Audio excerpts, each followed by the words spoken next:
let me ask you a quick question to start us off. Sure.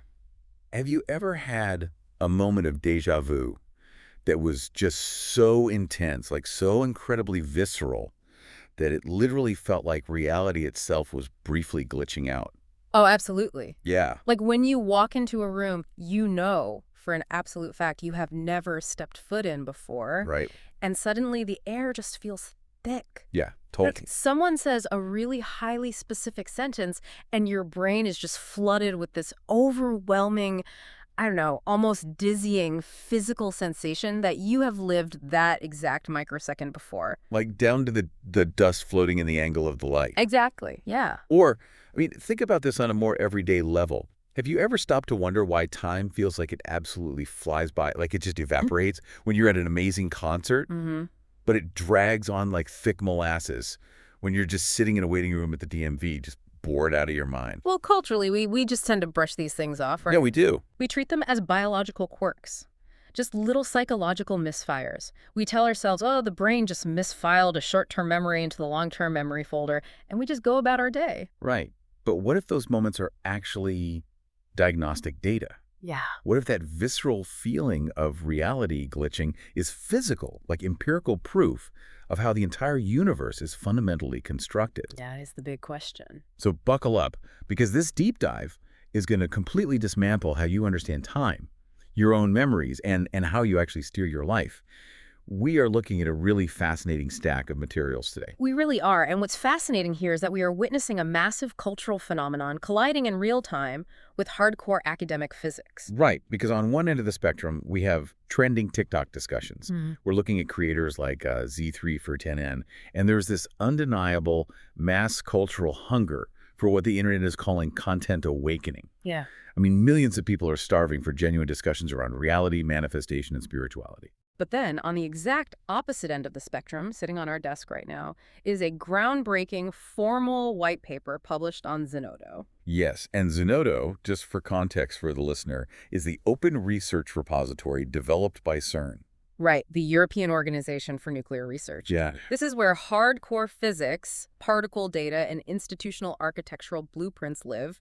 It is, it is as rigorous as it gets. Exactly. And the paper we're unpacking today is titled The Frame Theory of Temporal Perception by an independent researcher named Pisan Ratsara Sinanayak. Wow, yeah. We also have a deeply metaphysical analysis paper that connects this modern energetic physics with ancient Buddhist atomic theory. Which is incredible. And to top it all off, we've got some behind-the-scenes chat logs detailing the incredibly rapid viral academic reception this white paper received the absolute moment it hit the servers. It is just a remarkable synthesis. We are taking ancient philosophy, bleeding-edge quantum mechanics, and human psychology, and merging them all into a single, cohesive mechanical framework. Yeah, so our mission today is to bridge that seemingly impossible gap between hard Einsteinian physics and the raw, everyday experience of human consciousness, and to figure out how we actually navigate reality. So, okay, let's unpack this. Let's do that. Because honestly, the best way I can describe what we're about to explore is this.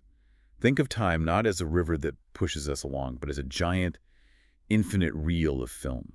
Okay. And our consciousness is the light of the projector. Oh, I love that. If we visualize this, imagine a backdrop shifting from standard university chalkboards to a massive glowing library of data coordinates. We are really moving from the abstract to the deeply empirical here. But before we get into the heavy physics of this theory, we really need to understand the disruption it's causing. Like, why is this specific paper making such a massive wave right now?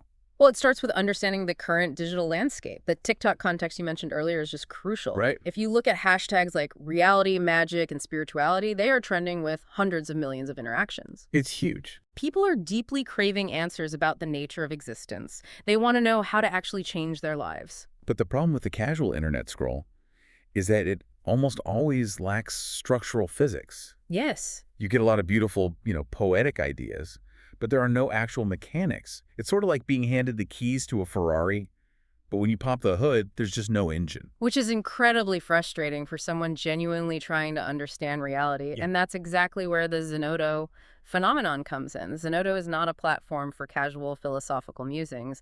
Sinanayak published his theory there independently. Right.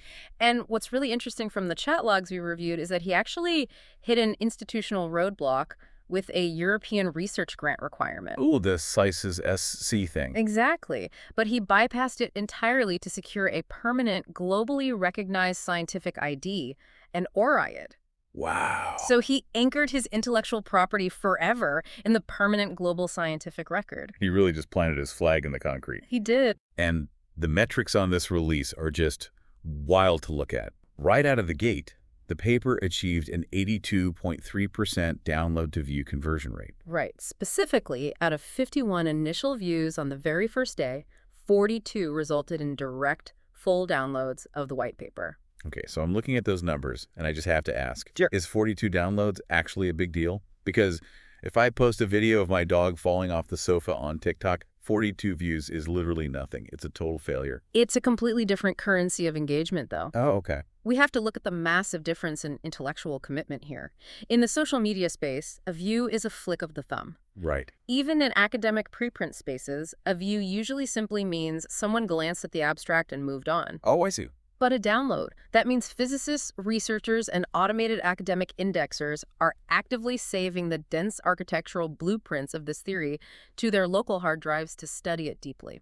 Oh, so it's the difference between casually walking past a library window and actually going inside, checking out a 500-page textbook, and taking it home to study at midnight. Exactly. An 82% conversion rate in a highly specialized academic repository signals a deep, active hunger in the scientific community. Wow. They see the title, they read the problem statement, and they immediately realize this framework is attempting to solve a massive crisis in modern physics. Which means we need to talk about that crisis. Because to understand why researchers are desperately downloading this, we have to look at how our current models of time are completely fundamentally broken. We are operating under paradigms that have been scientifically obsolete for a century, yet they still entirely dominate our psychological worldview. Yeah, let's start with the linear illusion. This is Sir Isaac Newton's idea of absolute time. It's basically the metaphor every single one of us grew up with, right? Time is a steady, unyielding river flowing from the past, through the present, and into the future. It moves at a constant speed, completely independent of whatever's happening inside the universe. And biologically, it feels completely right. Yeah, it does. You know what you had for breakfast, but you don't know what you'll have for dinner. Our sensory organs evolved to process reality in a sequential, linear fashion. It feels like we are on a raft floating down this river. Yeah. But hard physics killed the absolute river of time over 100 years ago. Enter Albert Einstein, who completely shatters the river metaphor. Yeah, with special and general relativity, Einstein proved that time is not a uniform background ticking away. Time is actually woven directly into the 3 dimensions of space, creating a flexible 4-dimensional fabric we call space-time. Okay. He introduced what physicists refer to as the block universe. And in this block universe, gravity literally warps time. The source material gives a fantastic specific example of this, and if you're listening to this on your commute right now, really try to visualize this. Yeah, it's a great thought experiment. Imagine an observer positioned in a spacecraft near the supermassive black hole at the center of our galaxy, Sagittarius A. Right, because the gravitational mass of a black hole is so immense that it pulls on the fabric of space-time, creating this massive, deep well. Right, so for that observer in the spacecraft near the black hole, they are experiencing time normally. They drink a cup of coffee, they look at their watch, and maybe one single minute passes. But because that gravity well has stretched space-time so severely, for us back here on Earth, 700 years would have passed. 1 minute for them equals 7 centuries for us. Which mathematically proves that the concept of simultaneous is a complete illusion. Wow, yeah. If my now is vastly different from your now, depending on our relative gravity and velocity, then there is no universal present moment ticking away for everyone. So the math dictates that the past, the present, and the future must all exist as fixed, permanent coordinates within the 4D block of space-time. Everything is just a location on a map.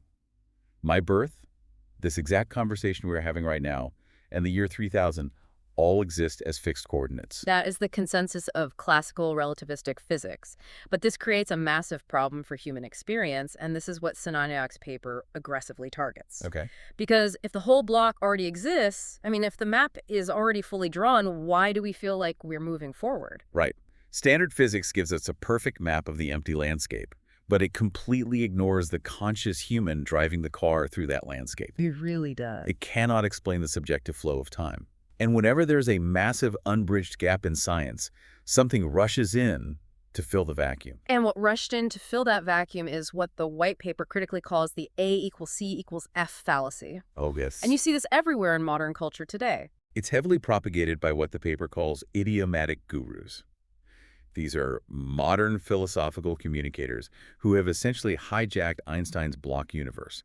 They take the hard physics concept that all coordinates exist, and they smash it together with a misunderstood version of Eastern philosophy. The New Age soup. Yes, the New Age soup.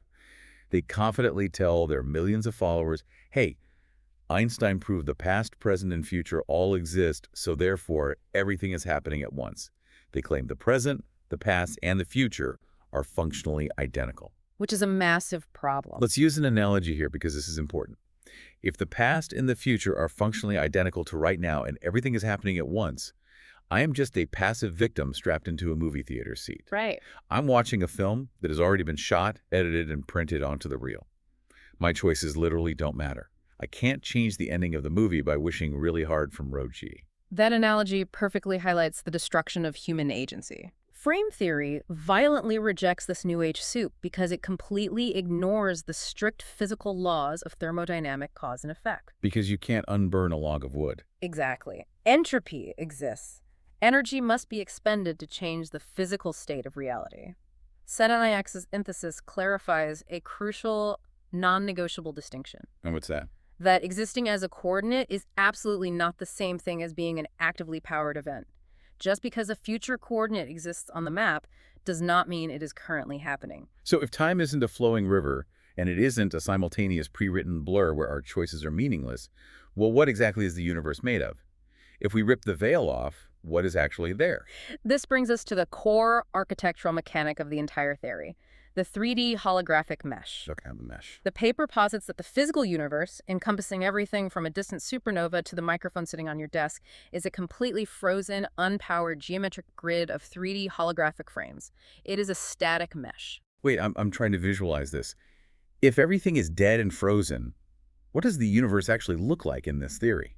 The paper provides a brilliant visual anchor for this.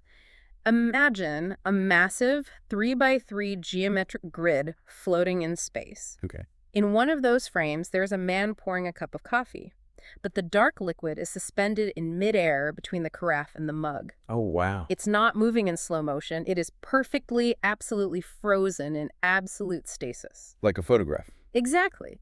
And in another frame next to it, a bird mid-flight is trapped, perfectly still, inside a transparent glass cube. That is the physical universe. Yes. It's a library of unpowered potential. The frames are completely dead until they are observed, which introduces the singularity of awareness. Because the universe is completely dead and static, well, where does the life come from? The theory states that you, your localized consciousness, are the singular mobile battery. There is an ontological distinction here, meaning there's a hard physical boundary between the dead tracks and the moving train. You can't confuse the two. The passive medium is the static frame. The active agent is you.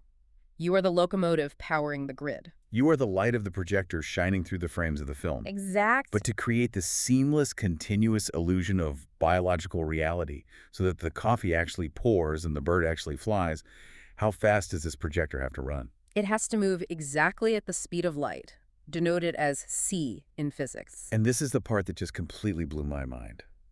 Because the speed of light isn't just a speed limit for photons traveling through outer space. Frame theory redefines the speed of light as the fundamental processing speed of reality itself. Like a clock speed of a computer's CPU. Hold on, though. I am sitting stationary in a chair right now.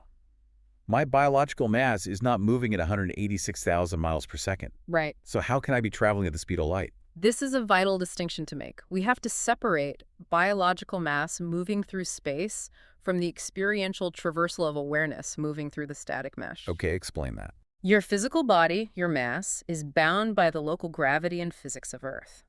But your conscious awareness, the actual battery powering the frame, is moving through the temporal coordinates of the holographic mesh at maximum velocity. Ah, so my body's in the frame, but my awareness is blasting through the frames. Yes, exactly.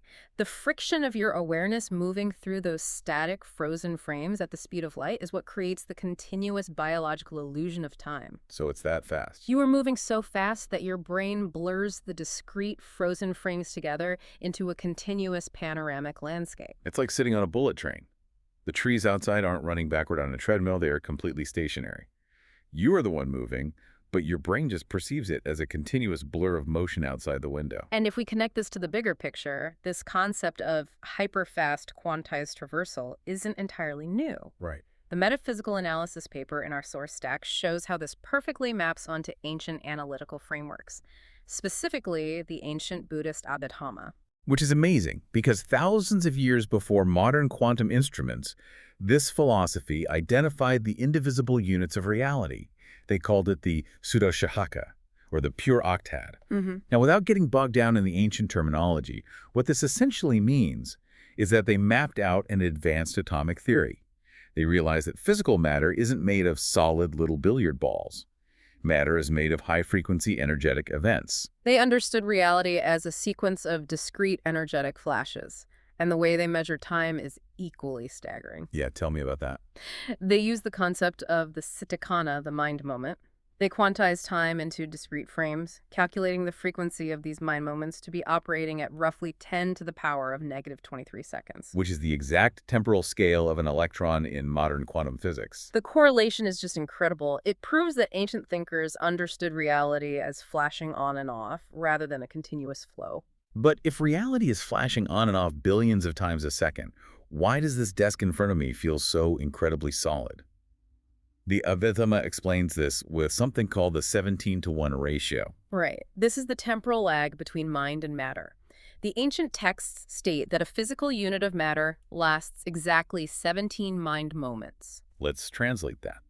Imagine your consciousness is a strobe light flashing 17 times faster than the physical object you're looking at. Okay. Because your awareness is firing 17 times for every one time the physical matter arises and passes away, that massive speed differential is what tricks your brain into thinking the desk is solid. It's the ultimate persistence of vision. The living sensory system, like your eye, contains a sensory mirror called the eye prasada. Seeing is just a high-velocity collision of light quanta bouncing off the static mesh and hitting the sensory mirror. Wow. And philosophically, this proves the ultimate reality of anatma, or non-self. So what does this actually mean for how we view ourselves? It means that when you analyze the energetic field at this microscopic scale, there is no permanent, solid self. The self is just a structural resonance. A structural resonance. Think of a whirlpool in a river. The whirlpool looks like a solid, permanent object, but it's just water moving in a specific energetic pattern. There is no solid core to the universe. There is only speed and the conditioned arising of these energetic clusters. That is heavy, but it logically tracks with the 3D holographic mesh.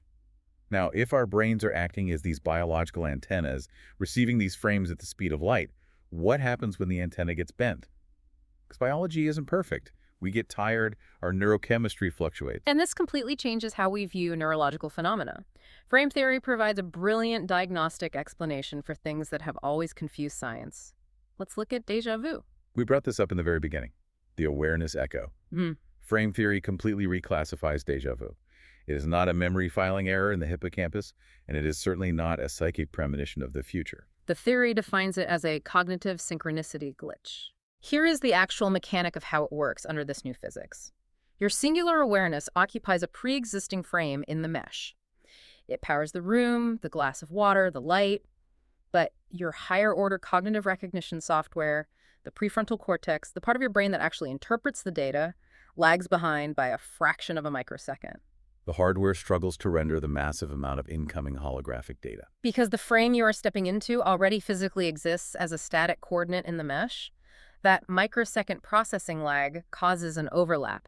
You are literally experiencing the underlying static code of the matrix before your brain can seamlessly render it into a fluid experience. You are feeling the static tracks beneath the speeding train. Yes. You recognize the architectural data of the frame simultaneously as a temporally fresh new biological experience and as pre-existing structural data.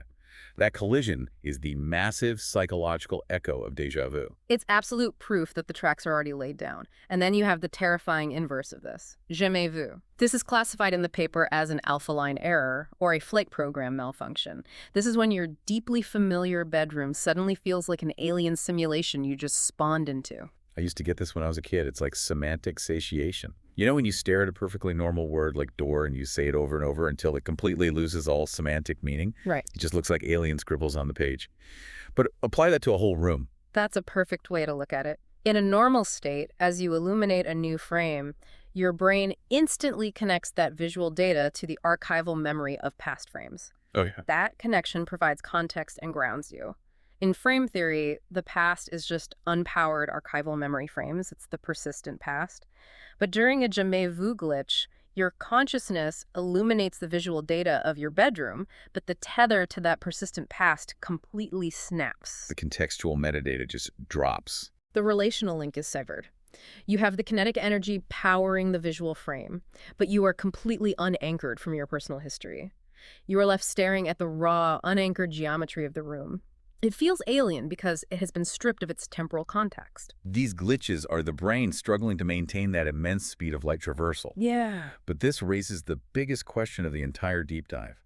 If the past is just dead, unpowered archival data, and the present is the single frame we are currently powering with our battery, wait, actually, what exactly is the future? And more importantly, how do we actually steer this speeding train toward the reality we want to experience? This brings us to the core of reality engineering. Reality engineering. The future, in this architectural model, is not a predetermined, unchangeable script. It's not fate. Future frames certainly exist as coordinates in the mesh, but they exist as a fluid probability field of structural moldability. So the physical events within those future frames remain entirely unfixed until the exact microsecond your awareness arrives to lock them into physical reality. They wait for your observation to collapse the wave of potential into actuality. So we have the absolute agency to choose the track. Our brains act as the navigational interface that steers the train. But here is the massive obstacle that Senayak's peripheral works point out. What's the obstacle? The targeting system in our brains is usually deeply compromised by what he calls the childhood OS. The childhood operating system. This is where psychology meets quantum physics. Between birth and the age of about 7, the human brain operates primarily in theta and alpha brainwave frequencies, which are the exact brainwaves associated with deep clinical hypnosis. Young children are literally in a permanent hypnotic state of absorption. They haven't developed the critical thinking filters of the prefrontal cortex yet. Right. Every limitation, every fear, every environmental trauma they observe isn't processed as advice. It is absorbed and hard-coded into their subconscious as the fundamental physics of reality. So if a child hears money is the root of all evil, or people like us don't succeed, their navigational interface codes that as a literal law of gravity. And that installed operating system continuously, subconsciously biases the trajectory of their consciousness train for the rest of their lives. It automatically steers them into repetitive, negative frames that simply confirm the limitations they were programmed with. So how do we bypass that corrupted software? How do we hijack the navigational interface and force the train onto a new track toward that moldable future? Frame theory introduces a very specific thermodynamic equation for reality engineering. Right. It's desire plus thought plus emotion plus action. A lot of modern manifestation coaches will tell you to just visualize what you want and feel good about it. Just use thought and emotion. Just think positive thoughts. Exactly. But the white paper grounds this entirely in physical kinetics. There is a brilliant quote from the sources regarding this. Praying without movement is like ordering online and not opening the door for delivery. Action is not optional. Action provides the actual kinetic friction required by the physical universe to force your train of consciousness off its deeply grooved default track. You have to physically move your mass through space-time to intersect with a new probability. But there is a brutal warning within this frame regarding how we apply that action. It's the danger of the backup plan. Wait, stop right there. Okay. because this challenges everything we are taught about being responsible adults. Hmm. If I want to start a completely new career, isn't it just pragmatic to have a safety net if my reality engineering fails? Shouldn't I keep my day job just in case? Frame theory issues a stark warning here. Backup plans create what the paper calls a split energy trap. We have to look at this purely through the lens of mass and velocity. Okay, how so? When you target a highly desirable future frame but simultaneously hold on to a backup plan, you are structurally diluting the singular velocity of your consciousness. So it's not just a life coach saying believe in yourself, it's Yeah. actual physics. Exactly. Imagine you are in a car trying to jump over a massive gorge. To make the jump, you need absolute maximum velocity. But if you get scared halfway up the ramp and tap the brakes, which is your backup plan, you lose the kinetic energy required to cross the gap and you fall. Oh, The universe's 3D holographic mesh is highly responsive, but it requires an absolutely pure navigational signal to collapse a massive probability wave. if your kinetic energy is split between the primary goal and the safety net, the train fundamentally loses the necessary velocity to jump the tracks. You never reach the destination because you never fully committed the thermodynamic trajectory to lock it in. And if we extrapolate this structural architecture, the static mesh, the light speed traversal, the pure navigational signal, it radically alters the cutting edge of science today. The global implications are staggering. Let's talk about those implications. If our brains are just biological antennas receiving this light speed data, what happens when the antenna is chronically bent? This completely changes how we view neurological conditions. Currently, conditions like schizophrenia or severe ADHD are primarily viewed as chemical imbalances within the localized hardware of the brain. But under frame theory, they can be viewed as hardware processing errors in the biological receiver itself. For instance, in schizophrenia, the brain's synchronization lock on the primary trajectory might fail, and it begins incorrectly receiving and rendering holographic broadcasts from parallel or unactualized coordinate points. Receiving the wrong frames entirely. Right. And with severe ADHD, which is often characterized by extreme time blindness, it could be viewed as a temporal desynchronization. The brain is struggling to maintain a steady, uniform passage through the static mesh. Wow. It completely changes how we might approach therapies in the future, moving beyond just chemical numbing to actual synchronization therapies. And the implications stretch beyond human biology directly into artificial intelligence. The paper proposes a revolutionary approach to AI matrix modeling. Right now, modern AI just guesses the future based on massive amounts of historical training data. It's just a predictive text engine. But to build true artificial consciousness, Senenai proposes building a simulated digital environment based entirely on the 3D holographic mesh. Okay, how would that work? Computer scientists would program a massive, frozen digital mesh with zero internal physics algorithms, just dead data. Then they run a singular digital awareness, a digital locomotive, through that static data at extreme, rigidly programmed velocities. If that artificial intelligence placed in that frozen world naturally starts reporting the passage of time or experiencing chronological memory simply because of the friction of moving through the data fast enough, well, we would have a simulated proof of concept for our own universe. We would prove that time emerges entirely from traversal. What's truly remarkable about this entire framework is that it explicitly demands verification. The theory champions the classical Buddhist principle of ihipasako. Come and see, or come and investigate. It aggressively rejects blind faith. It rejects mystical gurus handing down secret knowledge, and it rejects accepting institutional science just because the math is too complicated for the average person. It demands that you possess Ishwara-level authority, Ishwara level. meaning the ultimate unconditioned consciousness. The power to verify reality doesn't sit in a multi-billion-dollar lab at CERN, and it doesn't sit in an ancient text. It sits entirely within your own conscious capability to actively observe your reality. So what does this all mean for you, the listener? It means your life is the laboratory, and your awareness is the instrument. When you feel déjà vu, you are the lead scientist observing the awareness echo. Right. When you apply the thermodynamic equation of desire, thought, emotion, and action without a backup plan, you are conducting the quantum experiment of collapsing the probability wave into your desired localized frame. You're actively validating the mesh. We have covered a massive paradigm shift today. We really have. We started by destroying the comfortable illusion of the river of time. We rejected the linear flow, and we rejected the New Age fallacy that strips us of our agency by claiming everything is happening at once. We replaced those broken models with the architecture of the 3D holographic mesh. A vast, unyielding, static geometric grid of frozen frames. And we reclaimed our thermodynamic agency by understanding that we, our singular localized awareness, are the locomotive traveling through that dead data at the speed of light, illuminating it into a vibrant, multisensory reality. Hmm. We explore the processing glitches of our biology, the dangerous programming of the childhood OS, and the absolute kinetic requirement for reality engineering. We are not passive victims drifting in time. We are the singular, active illuminators of our own trajectory. But as we close out this deep dive, I want to leave you with one final, deeply provocative thought. Something to mull over on your own that builds directly on these mechanics. It is the ultimate ship of Theseus paradox applied to human consciousness. If the past consists solely of unpowered archival data, If the frames behind you go entirely dark and silent the exact microsecond you leave them at the speed of light, does the you from 5 minutes ago actually exist anymore? it's a haunting thought. If the frame is unpowered, the you in that frame is gone. Are you a completely, biologically, and spiritually newly born entity in every single microscopic frame of the mesh? Are you tethered to the ghost of the past only by the fragile, downloaded illusion of archival memory? If you are reborn every fraction of a millisecond as you tear down the tracks, then the only real powered active thing in the entire infinite universe is you, right now. Just you in the frame. Keep your eyes on the tracks, keep your kinetic energy focused, and pay attention to what you illuminate next.